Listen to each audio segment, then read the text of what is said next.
Qadim eýamlarda türkmenler köplenç maldar bolan taňlar ýaýla qyşlak edip öz mallaryny ýaz ýurda ýa-da qyş ýurda äkidipdirler. Şonda olar özleriniň ýaşaýan jaýlaryny hem göçürmeli bolupdyrlar. Munuň üçin bolsa oturdylmagy we ýygnalmagy aňsat bolan jaýlar gerekli bolupdyr. Agoý we göttükme bolsa şol jaýlaryň bir görnüşidir. Her milletin özüne mahsus medeni baýlyklary bolýar. Agoý türkmenleriň medeni baýlyklaryndan hetip gelýär. Türkmenin hemme zady öýünden başlanýar. Ol öýüne ojogum diýip iň mugattas sözlenem ulanýar. Gara öý, agaç öý, agoý, göttükme şonuň misaly.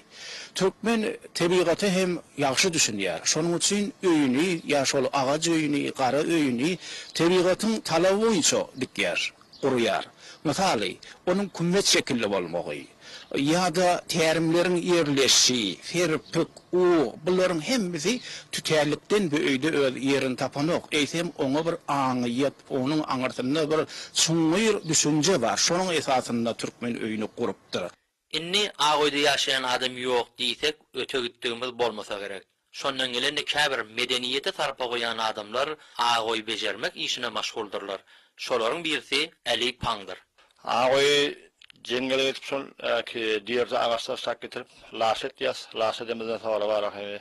Mani ýonyp tagryban günde bir 3-4 günde goýup, günde bir salagya, sargandan sonra ham ony körege salýas. Körekde de ham şon tagryban 1 saatdan ýokdurak medende duranda, on bir bişende saat eşeklerimiz var, eşekler welaýetden harekde bizden eşek diýär, eşeň üçin öldüp mani zatda goýas, giýlede goýas, gazykda goýas. Gazykda da tagryban 3-4 gün durup meňzep, sonra önüňe senden geçirip, ham şetip teýýarlaýas. Agoý türkmenleriň medeni baýlyklaryndandyr. Şeýle bir medeni baýlyk gorap saklamak, orada talaş etýärleri döwlet jogapkärleriniň hem bollamaklary ýerordur. Radio telewizyon habarçylygy Ramin Gerey, Simişär.